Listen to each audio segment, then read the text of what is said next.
Hello and good morning, good afternoon. Welcome to the fourth episode of Beers with VCs, where we have casual conversations about the less talked about aspects of venture capital and startup building. We are your hosts, Simon Lancaster and Sabrina Passman. Today, we're very excited to be joined by Nabeel, Alana, and Julie Ruiz, who are co-founders at Dister, a tool that is revolutionizing the way technical teams work and collaborate. Julie and Nabeel, welcome to the podcast. Thank you. Thanks for having us here. To start off, usual ritual with a slight twist, since this isn't end of the day, either East Coast or West Coast. What beers or beverages are you drinking this morning? Nabeel, Julie, you want to start us off? Yeah, it's on the East Coast, so I've got like fizzy water, seltzer, lime seltzer. Fancy. My homegrown Yeti. Same here. Nice. Woohoo! Fizzy backup coffee. Love it. Excellent start. What about you guys? Sabrina? I've got very fancy chrysanthemum tea in my cute little wow. teapot, but I have put it in a beer glass, so could be anything. Oh man. The level of fakedness is incredible. Okay, Yeah. I have to admit, I've had too much coffee already this morning. I may be a little buzzed already. So I'm drinking water out of a coffee mug. I've actually been collecting these. Ooh, it happens to be the Type A one. We've, I think, replaced almost all of the mugs on our shelf with this series from Starbucks called Bean There. You guys are familiar? This one is Very Type A. fancy. They're really cool. They have like little pictures of all the different places in each city. Hashtag not sponsored. Just kidding. No, yeah, not sponsored. I do want to give a shout out for another hashtag not sponsored. So since I thought we'd be drinking coffee, of which none of us are, but this is the best coffee you can order on Amazon at a reasonable price. Lavazza. Tierra, you don't need to get the organic one. The non-organic is also very good, but it comes extremely well roasted from Italy and vacuum packed. Wow. Long shelf life, really, really good. Highly recommend it. Yeah, write that one down. Yeah. Very cool, guys. Well, cheers. Very excited to be here with you. And we're really excited to talk about Dister. So I think first things first, we'd love to get basically what is Dister? What is it about? And what is your grand vision for it for the future? So you can kind of think of Dister as this collaborative environment for human engineering teams to work in conjunction with AI teams to, accomplish the goals that they're looking to do. So you can, picture an engineering team going and analyzing a bunch of, data that they got off the machine. And instead of having, humans go and do all the analysis, you can offload some of that work to an AI or to a group of AIs that can kind of go and attack the problem. They can reason through things, they can model things, and they can draw some conclusions that otherwise you'd have engineers working on. That's crazy. So it basically replaces it could replace an entire suite of interns that you would need to hire, or even like lower level engineers, early stage engineers, and basically accelerate them to like expert level off the bat. Yeah, in some ways, it's you could look at it as something that is replacing some of the work that they do. So, this has happened over and over again in history, right? Like with calculators replacing what someone would, manually be calculating. And now people can kind of focus on a little more of the higher level work and just go faster rather than focusing on the individual nitty gritty. I love it. It's like the next engineering tool. I have to say, this is the first day I've ever heard the word AI teams, and it is a little mind-boggling for me. Could you, at a high level, explain what the main differentiator is between like an AI team and, let's say, using ChatGPT terminal? Sure. So, I think I just used that word for the first time, even myself. So I'll try myself to describe it. So, you've got ChatGPT, which is effectively a front end on the GPT-4 model with an interactive interface in which you're prompting it with questions, and then it's going and generating a probabilistic response. So, that's kind of like a Q&A kind of product in which you're going and asking it something and it's generating a response. The way we have built our agent product is to be an iterative problem solver in which it tries to essentially take a high level goal that you assign it, go and predict what is the the steps that you'd want to take to accomplish that goal and iterate through those. So in this case, let's say you've put in a data set and you want to go and compare a couple different data sets together. Our agents might be like, all right, like to accomplish this, maybe let's start with looking at what this data set is, let's inspect it, maybe run some code to go and extract some information from it, and then do that again with another data set, compare the two, and try and essentially come up with a response to you the way that a human would approach it. Obviously, these are very early in iterations of how these kind of products work, but effectively, it's kind of like a looping reasoning system rather than a single one-shot answer. Cool. And like potentially or actually parallel processors or parallel agents working in simultaneously. That's right. So in our case, these agents, they run as cloud processes in which they're iteratively going after the problem. You can have many of these running. You can close your laptop, put it away. They'll still go and run. Over time, we're experimenting with some things like having agents go and communicate and share information with each other. Agents going and spinning off other agents, breaking down problems and tackling them essentially in parallel.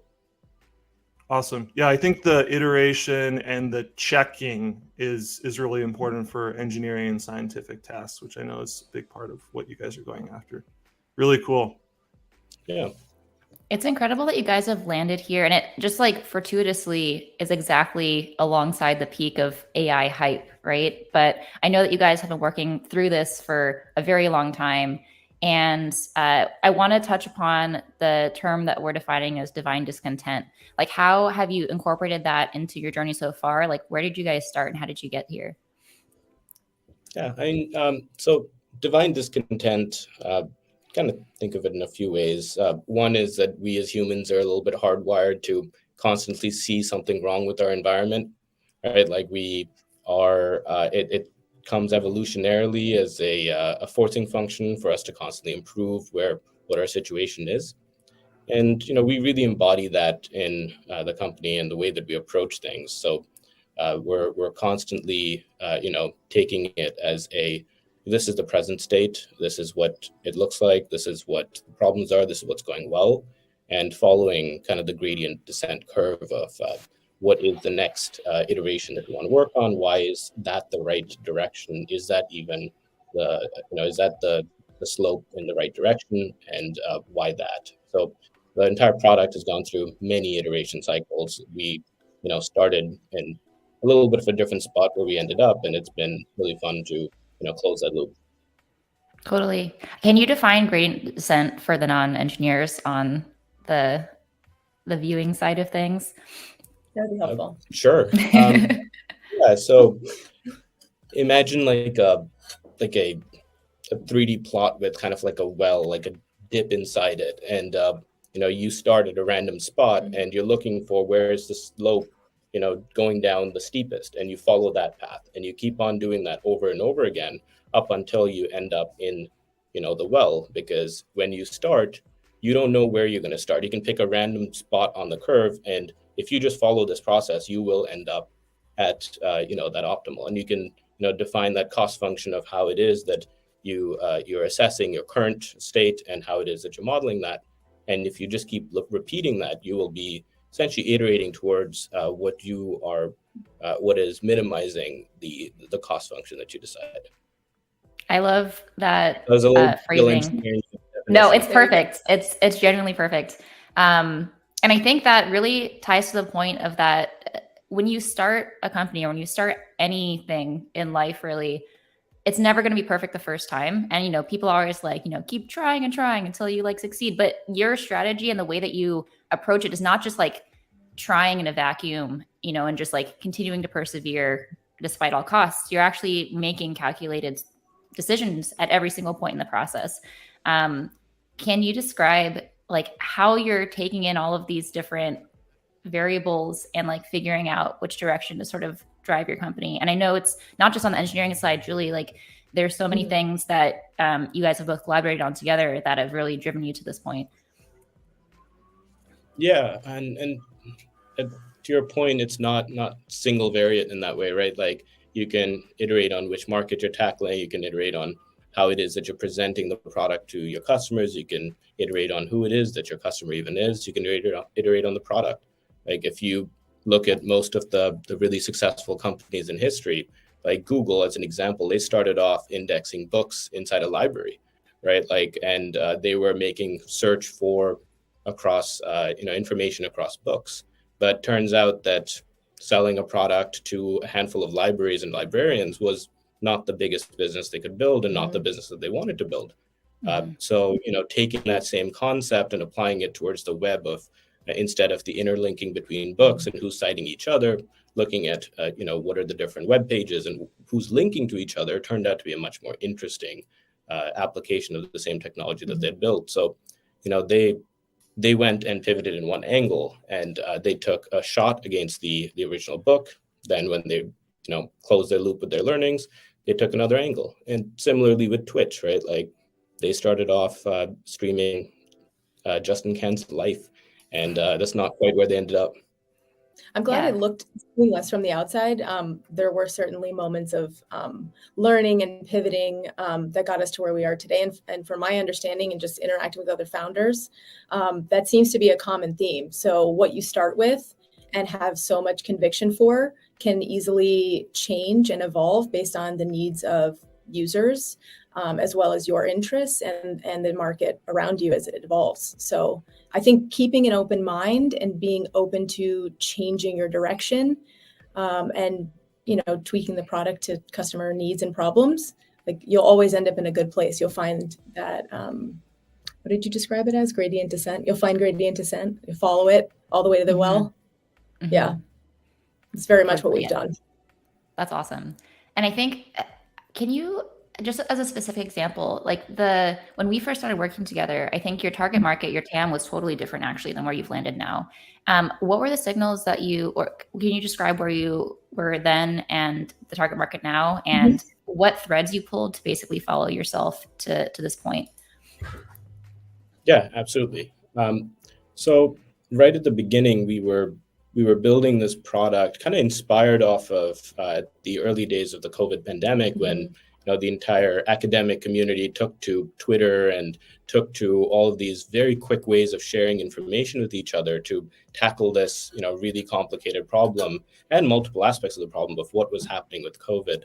And our original thesis, our original problem that we were going after was that for the last, 40, 50 years, we've kind of relied on academic journals as the means of distribution and communication between academics and research teams.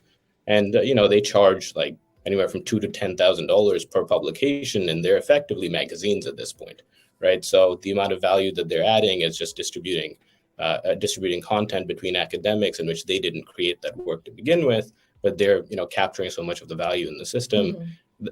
And essentially bottlenecking the process. So that was the original problem space we were going after. And our goal was to build this, really great environment for them to go and do their research, do their technical analysis, and ultimately shared with each other and, shared with the broader community. So we built the first iteration of that. And when we put it out, we started to see that there were engineering teams rather than academics that were taking to it, right? Like instead of the academics that we were building for, it was resonating with technical teams that were like, ooh, I could really use a place to go and do this kind of work. So we, had a choice at that point. Do we want to continue to fight the tide and go for academics, or engineering teams who we understood really well? Like I've spent over 10 years working in those kind of teams. We could understand the problems that they were describing very clearly. We had a choice of which angle do we go down, and we chose to take the fork of, okay, let's continue to work for engineering teams and focus on their problems. Yeah, when you look retrospectively, knowing Nabeel's experience and all the time he spent across mechanical, electrical, and software teams, it makes a lot of sense that we were kind of secretly building for the need of that audience. And so when they started adopting it, it was kind of oh wow, I guess we were kind of building for ourselves in a way. That's and not to mention, Julie, like your experience understanding those organizations from the inside as well, right? Yeah, I mean, I think we have very different perspectives. So I think our skill sets are a direct 180, and I don't think you often find like founding teams with our kind of skill sets that naturally kind of in the wild. And so I think there's a huge amount of respect for each other's craft and experience. And I think we've learned a lot from each other. Like Nabeel has taught me how to read and write code. So he's written like 99% of the code base, and I've helped him find bugs in it. The pandemic was a really interesting time where we didn't have coworkers. And so, we spent a lot of time together learning about each other's kind of skills and capturing new things for ourselves. Sorry, this light keeps coming off. You're good. No, totally. I want to double click on that because your background is incredibly impressive, and it's super rare to find someone with the superpowers that you have actually co-found a deep tech startup. I would love for you to sort of talk more about your history and how you've gotten here into this space. Yeah, thanks for saying that. It wasn't intentional. Founding something in the deep tech kind of space was not intentional. We started with something, as we just described, slightly differently. And just to give you a quick kind of description of my background, the 10 years before Dister, I worked as an enterprise salesperson in the market research industry. And so I sold to Fortune 1 to 500 companies like Facebook, Bose, Dropbox, Capital One, Edward Jones. So lots of very large companies. The average account value was, between $300,000 to $500,000, and the sales cycles were really long and really intricate. And 9 to 12 months was not an unreasonable amount of time to really understand an organization and kind of navigate through and understand what they needed in order to sell services and technology to them. And so interestingly though, I think there's a lot of parallels between that job as an enterprise salesperson and being a founder. One thing that comes to mind is just the ability to be a self-starter and kind of motivate yourself. So as a enterprise salesperson, you start every year with a quota, and you just think to yourself, how am I going to do this? Right? So you put together a plan, you work backwards, you say, how much money do I want to make this year? What do I want? What feathers do I want in my cap? And then you just create a plan and kind of work backwards from that point. And you work towards that plan. It might take longer. You might go on side quests, but ultimately you end up in a good place. And I think founding a company feels a lot like that, where if we at a high level, I guess for myself, I won't speak for Nabeel, I'll speak for myself, think, we want to have a product and customers that are paying within, let's say, a 2-year period. How are we going to do that? And what do we need to do to make that happen? And so everything kind of naturally comes out of that larger goal. I think in general, just the ability to learn about new industries is something I've always done. I sold across pharma, financial services, retail, different like hardware technology product organizations like Bose, and they all operate differently. And so it gives you great exposure to say, what kind of organization do we want to build if you had a choice, which we do? How do we want this to work? What do we want the culture to be? And so having a lot of agency and freedom, I've been really lucky my whole career to have that. And so doing it for yourself is, it's a different animal, and you certainly have to have a lot of grit to do that. But it's, I think, not dissimilar from being an enterprise salesperson. And then the last thing, which I think is really, really important, is just understanding and having empathy for your customers. So if you're not getting to know them, then you're not building for them. And we spend about 20% of our week talking to users. At least. Right, 8 to 10 hours just on the phone, learning about their problems, learning about doing onboarding sessions with beta users, figuring out, for me, more about the engineering team, their role, how they work, how they structure, how they, buy things. All of those things are really kind of a natural extension of, what I've been doing my whole career. Powerful. Absolutely, because I think that a lot of times deep tech founders come from engineering backgrounds, and they will continue to iterate the product until they think it is the right solution, but not what their customers actually want. And what's really impressed me about the way that you guys work with all of your customers is that you generally put them first. Like, you don't focus on which product things to build until it is highlighted by the customers.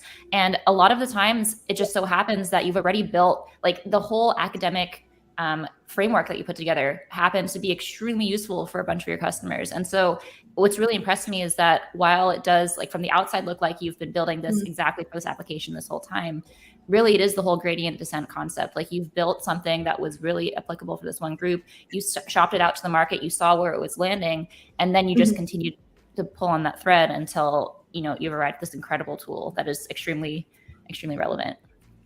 That's amazing. I think there's something I'd add to that, which is almost think like need to look at it as almost like a 3-step process in some ways, where, you know, let's pretend that we were back in like the 1930s or 1920s, whatever it was, and, you know, motors just got invented, and you see people doing these hand crank, like, drilling holes with this, you know, machine in which they, you know, are using this rotary thing to kind of make holes, and you're like, all right, motors just got invented. Like, I feel like this could be an interesting application of that, because, you know, let's say that you've been in those settings and you're like, I had to drill these holes and that sucked, right? So you can have a thesis in which you're like, all right, attaching a motor like this to, you know, a bit, like, there's value that we can deliver there.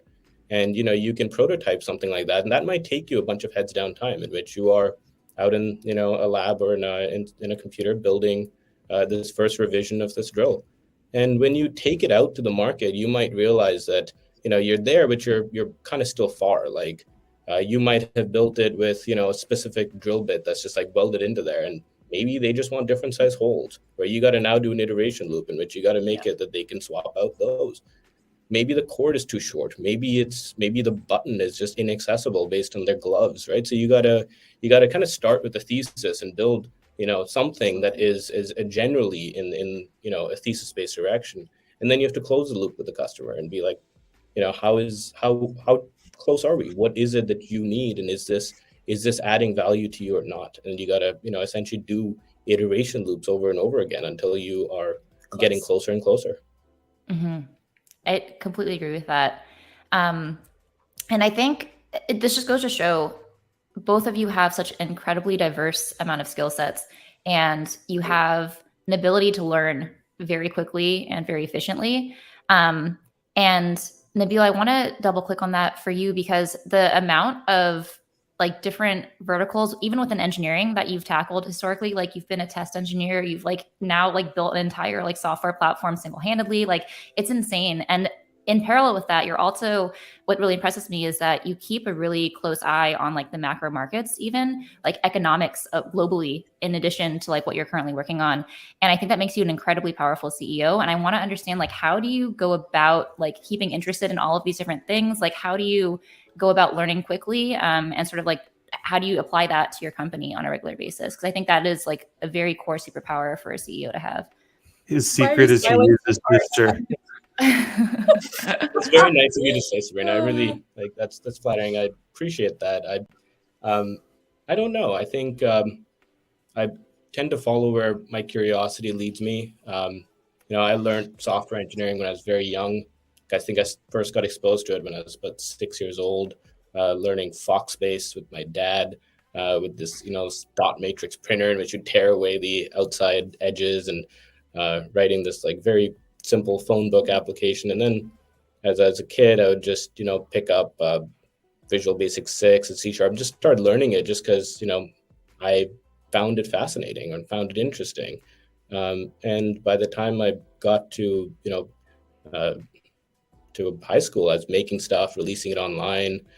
I was, I think, like, thinking back to high school, like, there's the PlayStation Portable had just come out, and, you know, all my friends were having all these, like, video games that they were playing, and we had moved over from Pakistan, and we were immigrants, and we had no money, and I was like, shit, I want these games too. So I was, like, trying to figure out how to jailbreak my device, and then I ended up learning how, you know, you can do buffer overflows, and kind of, like, you know, started getting into designing some of those, and kind of just took down an interesting tact of different angle in software. So I've tended to just follow where my interest and curiosity has taken me. Lately, after elementary and high school, like that went into mechanical and electrical engineering and kind of designing physical products. I was bored of software by the time I got there. So I wanted to go down that path. So I did, and, committed to that direction and took that for almost 10 years and have come back a little bit full circle into building software tools for those mechanical and hardware teams. But generally, it's just been following wherever I'm curious and interested, and then really committing and digging in.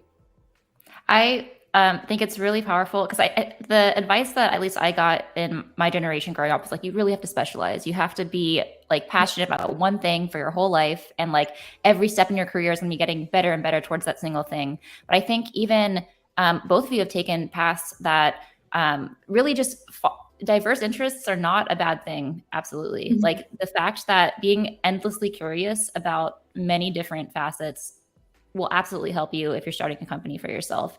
And I think that is something actually that Simon and I look for when we are chatting with founders as well, is like what actually sort of motivates you, what interests you. And the desire to learn needs to be truly innate, because there's a large swath of things that you have to know and you have to pick up, and it's impossible to know all of them off the bat. And you have to be like curious about learning. And I think on top of that, I do really want to double click on for both of you. You both left like very high paying job positions in career paths that you have like gone and advanced through. Why leave those positions to start something? I want to start with Julie first, because we've chatted about this before and I loved your answers. Why did we do this? Why did we do this? Honestly, for me, I had been in several roles in a specific industry, and 90% of the time with one specific company, and I was really lucky to move around and learn about a lot of different aspects of sales, client service. I was so lucky to work with so many amazing people. And for me, what continues to motivate me professionally is learning new things. So when the learning curve has been, achieved, I need to move on to the next thing. I cannot, if I had to be an accountant, I just couldn't do it. Having the same tasks every day, that just doesn't motivate me a lot. So the ability to really, when you work for a large organization as a salesperson, you're asking them to take a bet on you. They're going to give you, a bag to carry, and you have to deliver. And so when I was thinking about joining another org and we were working on this side project together, in the pandemic, I thought, well, why ask another organization to carry the bag if I'm not willing to do it for myself? So for me, it was like a personal journey of just pushing myself to see how much can you really take, mm-hmm. right? Like how much can you learn? How far can you go with this? And we accidentally bootstrapped the company probably longer than we wanted to, because we were just so stubborn about wanting to move that rock up the hill a few inches before getting any kind of external support. So I think, we've learned a lot in that process. We've made a ton of mistakes and we've done a lot well, and we've ended up in a really, really good place. So if you're willing to. I really want to talk about the bootstrapping versus not aspect maybe a little bit later. Sure. But I want to first get into sort of Nabeel's history and motivations for also starting maybe Vister. It's a good question. So a couple things, you kind of get one life, right? And you have to pick what you're going to do with it. And to me, I wanted to spend my life working on things that would ultimately have a leveraged impact in the world, have a positive impact in the world. And, one area that I was very interested in and what I started my last startup in was in medicine and the intersection of medicine and technology. But I think, if you can use technology to improve the lives of people in a medical setting, you have contributed something very meaningfully positive to the world.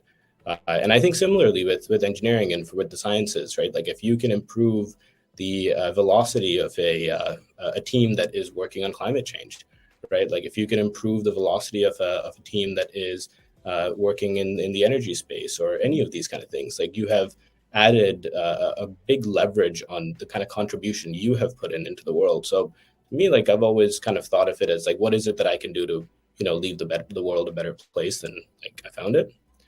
So that's been part of it. And, at the end of the day, like if you look at on the personal side, like, yes, you do take a big risk with going and starting something like this. But at the same time, is it that big of a risk, right? Like I started a startup before with my co-founder Dominic at the time.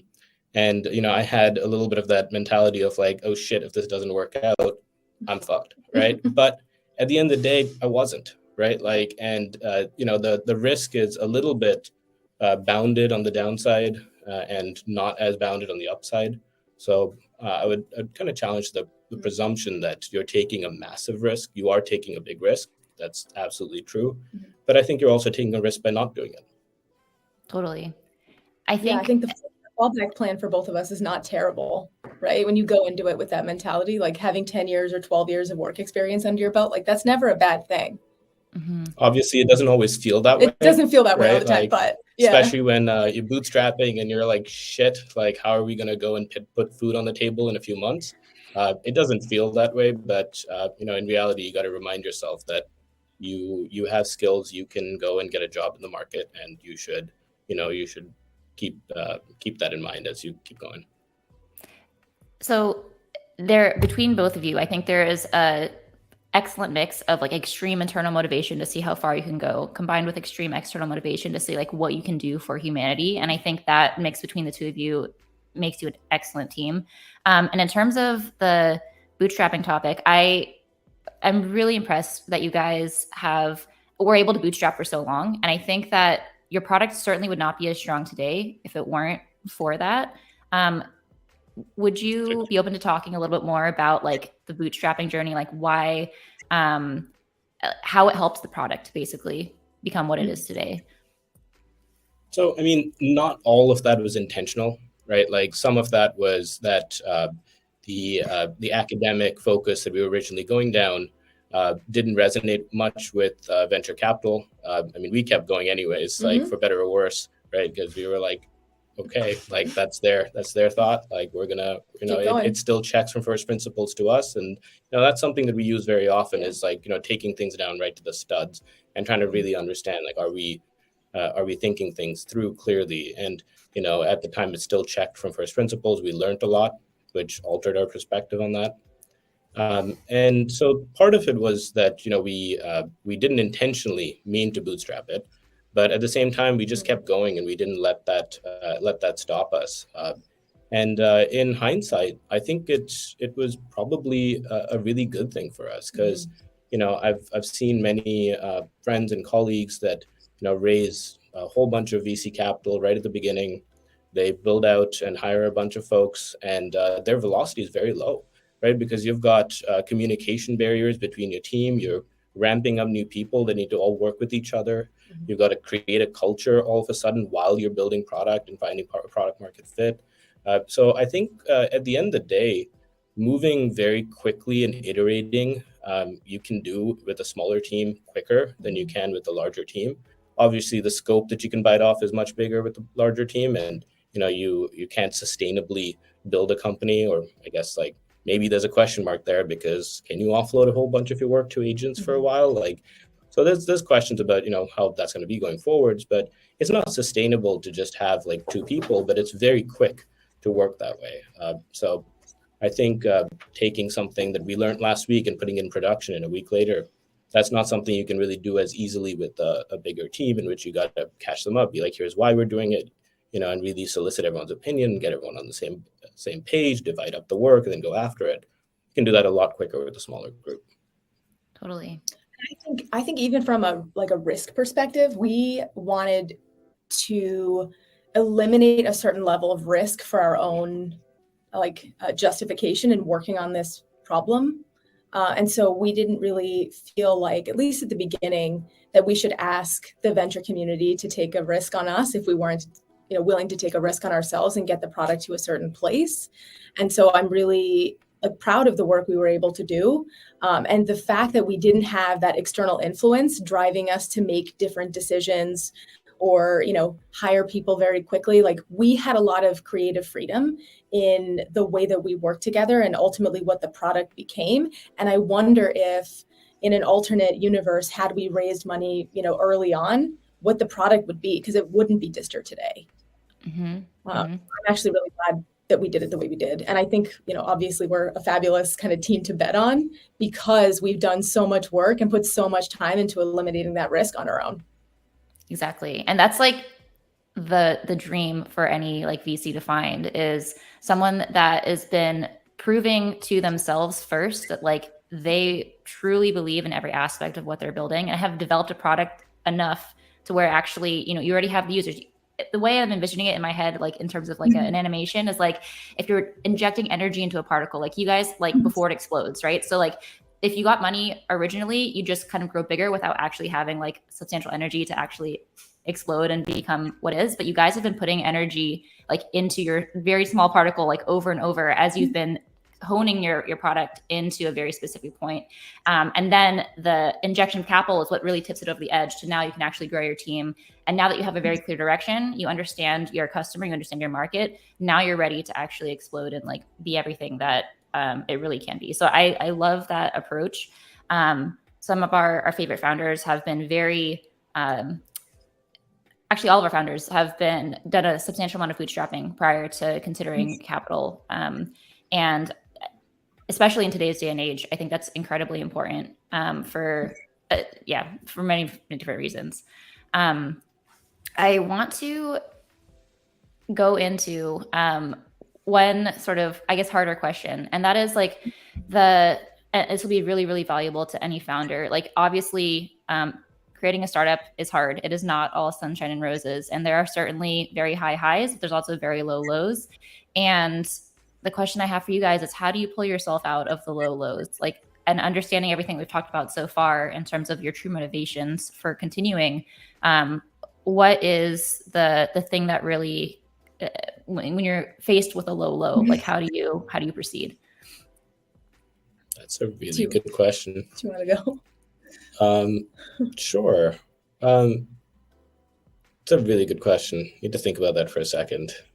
I mean, couple things, right? Like keep in mind that this isn't everything, right? Like although you're putting a huge chunk of your life into this, a huge chunk of your savings into this, huge chunk of your, everything into this. This is not the entire world, right? Like you have family, you've got friends, rely on them, lean on them, go do things outside, take your mind off of it.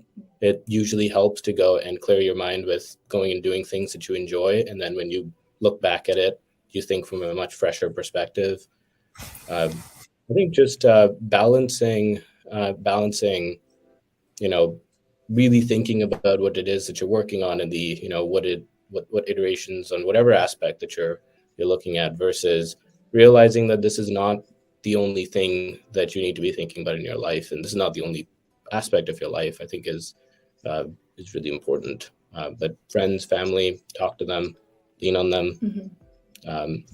At first, going and telling your friends and family that you're leaving a really nice, stable job to go do this doesn't always get received well, but it's worth doing it. Rip off the Band-Aid, have the conversation. They can be your biggest supporters. I would agree. Go ahead, Julie. No, go ahead. I was just going to... You go. No, you go, Simon.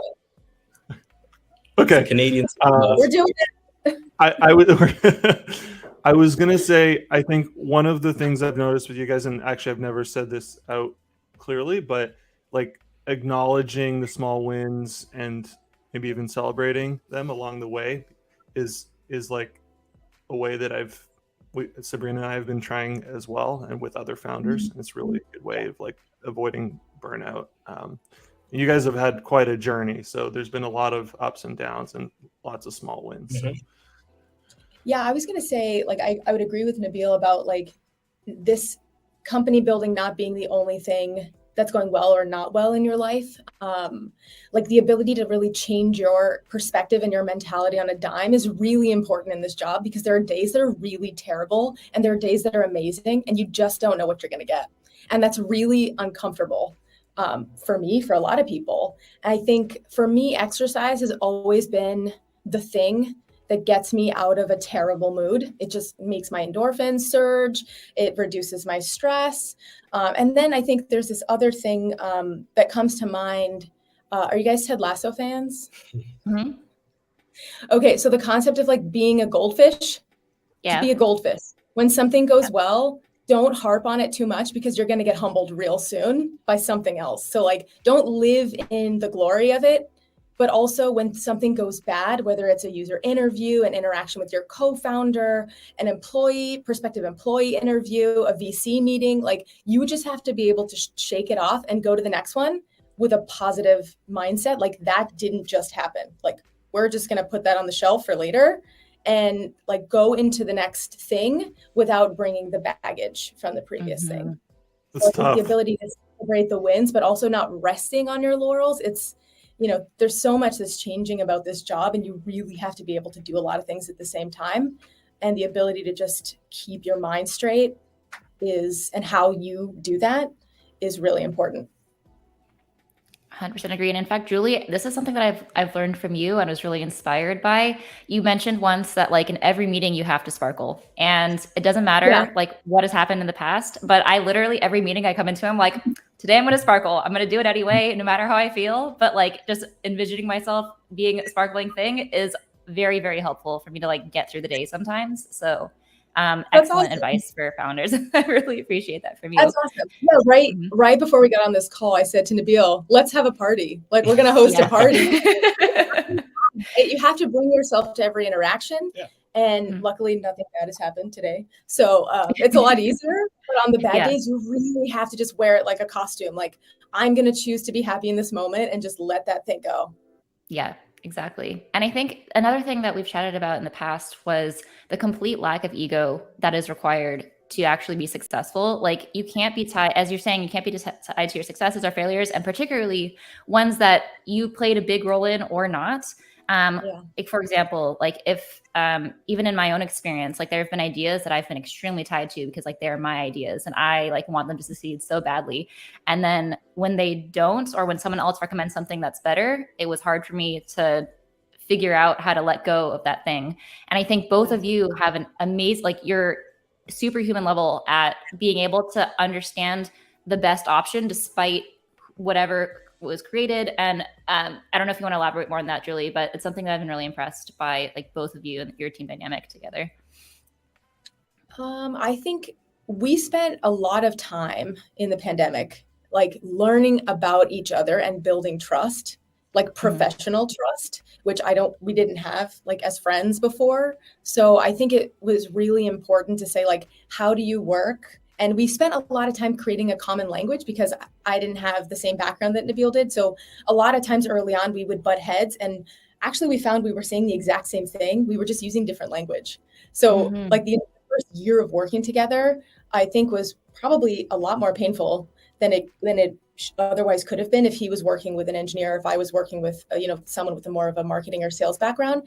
And so having that common language makes having conversations and getting through things a lot easier. I don't know if you'd agree with that. 100%. Yeah. And, on your note of not getting too tied to something that you came up with or something that you thought of. I mean, I think this goes to our philosophy of, gradient descent and shots on goal, right? Like it's okay, right? Like it's okay to be wrong. It's okay to have conviction in something and that not go well. Yeah. What you need to do is create a environment in which you are safely taking those attempts. You are, learning from them. You are iterating, and I think like you will be wrong. Like no one in history has always been right. So why would you be the first, right? Like, and that's okay. And there's nothing wrong with that. Completely agree.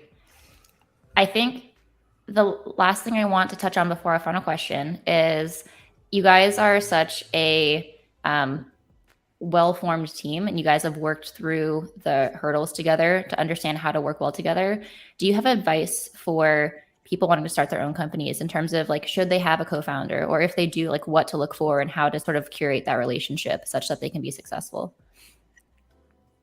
That's a good question. Should I go first? Yeah, go first. Go ahead. I think like one of the biggest pieces of advice I'd give is just dive in. Like, I see a lot of friends, colleagues, other folks just, looking at the edge of a diving board and deciding like that it's more comfortable to just stand there. And it's going to be tough. It's going to be shitty. Like, just do it, right? Like, rip off the Band-Aid, go in. Chances are a good chunk of what you're going to try is probably not going to go well. Probably not what you want to hear right now, but just do it, because, what's more important is that you keep iterating on what it is that you're doing, how it is that you're doing it, what it is that you're learning. And, over time, if you keep this process going, you will be making progress, right? And progress in these things happen in multi-year time spans, not in, few month time spans. So don't get too disheartened by the fact that, you just created this crazy thing or something that you thought was crazy and it falls flat. That's okay. That's how most people think on, like retract and just go again and keep iterating. And, don't get too disheartened and don't wait too long at the edge of the diving board, because it's going to take you a few years and you're only going to learn a lot of these things by doing them. Totally. Yeah, I think that's fair. When I think about whether I would advise other people to go on this journey and take this on, I would say your ability and like whether you can, like when you have to be intrinsically motivated to get anything done, when you were the only one, or you and your co-founder, the only one pushing this mountain up a rock endlessly, and it's heavy, and you don't have a paycheck or health insurance, and you have the mortgage payment, right? If you can keep your head straight and not let all of that consume you, then you should give it a try, because you cannot win if you don't play. And this game is a full contact sport. It absolutely is. Yeah. Julie, Nabeel, I really enjoyed a conversation today. We do have one final question for you guys. Simon, do you want to take it away? Sure. Also, yeah, great conversation. I've really enjoyed the personal insights and the journey. Thank you for sharing, guys. Our tradition final question is, we'd love to hear who's been the most impactful person in each of your professional journeys. And if you could tell us a little bit about who and why, that'd be great. Yeah, I mean, there's so many people that I've worked with. I've been really, really lucky. I joined my last firm, as an intern out of graduate school. I was there for 10 years. I did all of the things. I learned all of the things. And the one person that stands out to me was a boss of mine, a manager for 6 years. Her name is Lauren Doherty, and she was a true coach. And she just made me feel like I could do anything I wanted to do. Like, she was so positive and so enthusiastic and so supportive when I, screwed a lot of things up as a young person. And I think, if anybody had someone like Lauren cheering them on from the stands, how could you not be successful? And the interesting thing is, when I think about her, she has probably 50 people who would say the exact same thing. So I think she's just an incredible human. That is so incredible. I love to hear it. Well, do a cheers to her. Cheers to Lauren. Cheers. I've been thinking for the last throughout Julie's answer, and I'm really struggling to come up with one person, because there's just been so many, both people that I know as well as people that I don't know, but I've learned so much from, and has really impacted the way that I think about things. Even maybe I'll give a couple on both angles, right? Like people that I have worked with that have been a huge advocate here, or huge beneficially my learning is. I mean, there's tons of folks that I worked with in my past that were encouraging to actually try things. Like Jean-Marie was one of my managers at Apple. Gary Burkholder, they all were very encouraging to go and actually try what you're trying, and it's okay if it works, if it doesn't. So, that mentality that of, yeah, like, but you've got an interesting thesis, go give it a shot. And, even you guys have been great supporters, Omni, and in general, Sabrina, Simon, Lucas, you guys have been Incredible. very, very great to work with and great supporters of us. And, when we're having a bad day and we're having a conversation, you guys have been there in the good and the bad. So that's that's really sweet, guys. And on the other side, like there's so many people that you can learn from that you may not know, right? Like Richard Feynman was someone as a kid growing up, I'd watch his stuff and read his works, and the way that he looked at life, that was a huge looked at life, looked at what it is that you know and don't know, and how to think about knowledge. Like that was very impactful for the way that I see the world.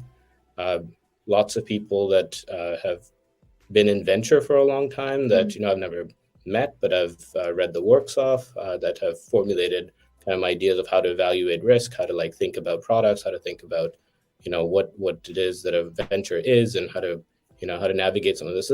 There's a lot of people that kind of fed into this training data, so to speak. Oh gosh, totally.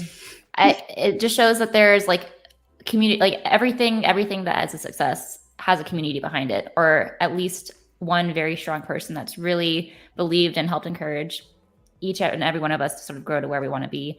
And that's exactly the point of this question, is just to like show everyone that, every successful group of people has an army of people behind them, sort of lifting them up to where they are today. So this was an amazing conversation, you guys. We're so honored that you guys, give us all this insight and help with us. We really, really appreciate it. Thank you. Cheers again. Have a wonderful Friday, everyone. Cheers. Happy Friday. Happy weekend. Cool. I'll see you soon. Bye. We've been Beers with VCs with Simon Lancaster and Sabrina Passman, together today with Nabeel, Alana, and Julie Ruiz from Dister. Thanks so much for listening, and see you next month. Bye. Thank you. Bye.